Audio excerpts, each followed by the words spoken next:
An old friend. Ryze would have been cold if his body wasn't simmering with nervous energy.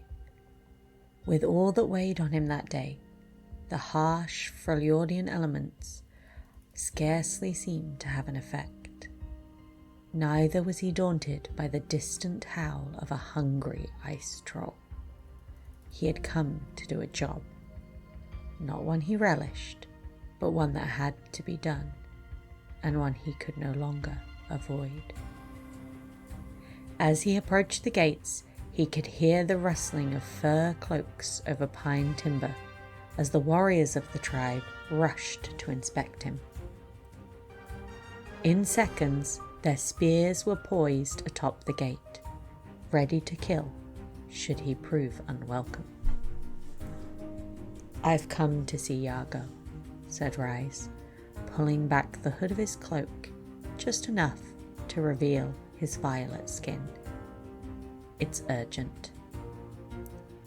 The stoic faces of the warriors atop the fence flashed with surprise at the sight of the rune mage. They climbed down and worked in unison to open the heavy hardwood gates, which seemed to croak apprehensively at the sight of the interloper. This was not a place that saw many visitors, and those it did see usually ended up on pikes as a deterrent to others. Ryze, on the other hand, had a reputation that granted him access to even the most hostile regions of Runeterra. For a few minutes, anyway, if no problems arise, he thought. His face betrayed none of those uncertainties as he walked between the columns of fierce, wind-chapped faces that seemed to judge him, looking for any reason to try him.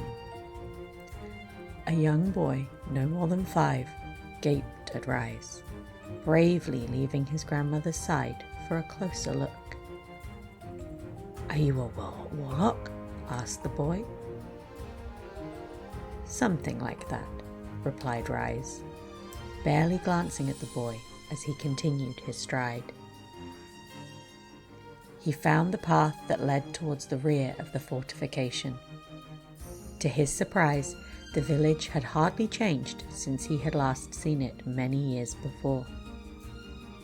He made his way to an unmistakable structure of domed crystalline ice, its brilliant azure hue standing out amongst the dull surroundings of wood and earth.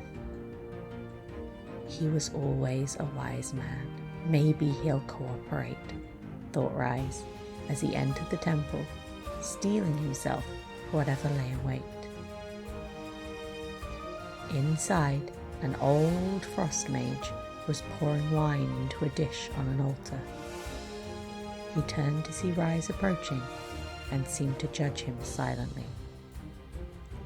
Ryze felt his heart sink in dread. After a moment, the man smiled and embraced Ryze like a long-lost brother. "You look thin," said the mage. "You should eat something." "You shouldn't," replied Ryze, nodding to Yago's slightly sagging paunch. The two friends laughed long and easily, as if they had never been apart. Ryze slowly felt his guard begin to drop. There were very few people in the world he would call friend, and it did his soul good to talk to one. He and Yago spent the next hour reminiscing, eating and catching up. Ryze had forgotten how good it felt to converse with another human being. He could easily stay a fortnight with Yago, drinking wine and sharing tales of triumph and loss. "What brings you so deep into the Freljord?" asked Yago at last. The question jolted Ryze back to reality. He quickly recalled the words he'd carefully prepared for this point in the conversation. He told a story of his days in Shurima. He'd gone to investigate a tribe of nomads that had swelled in wealth and land to the size of a small kingdom almost overnight. On closer inspection, Ryze found a world rune in their possession. They resisted, and Ryze lowered his tone to suit the silence of the room. He explained that sometimes awful things must be done for the world to remain intact.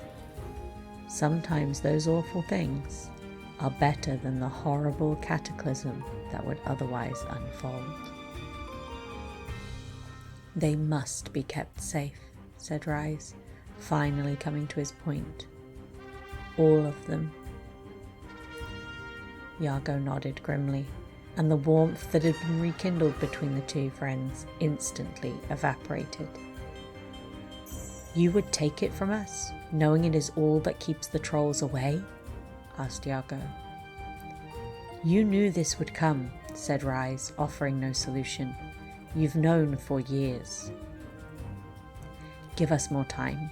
In the spring we will head south. What chance do we have in winter? You've said those words before, Ryze said coldly. To his surprise, Iago took him by the hands, making a gentle plea.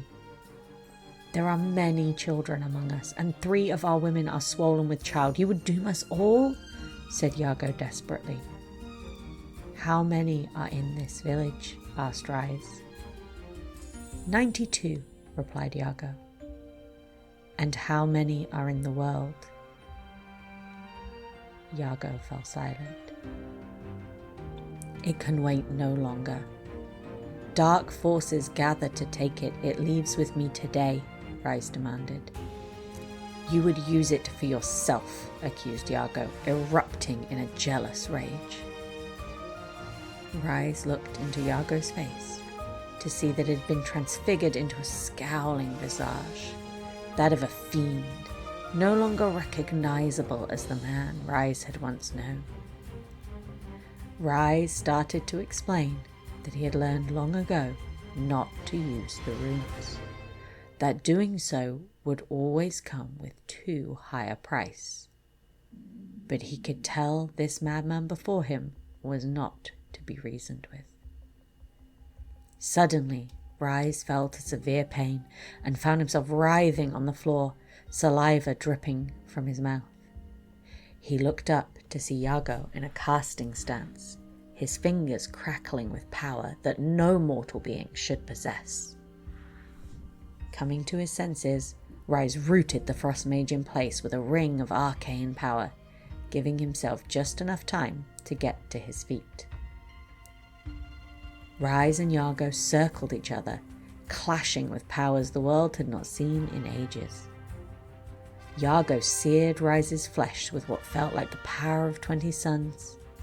Ryze countered with a potent series of arcane bursts.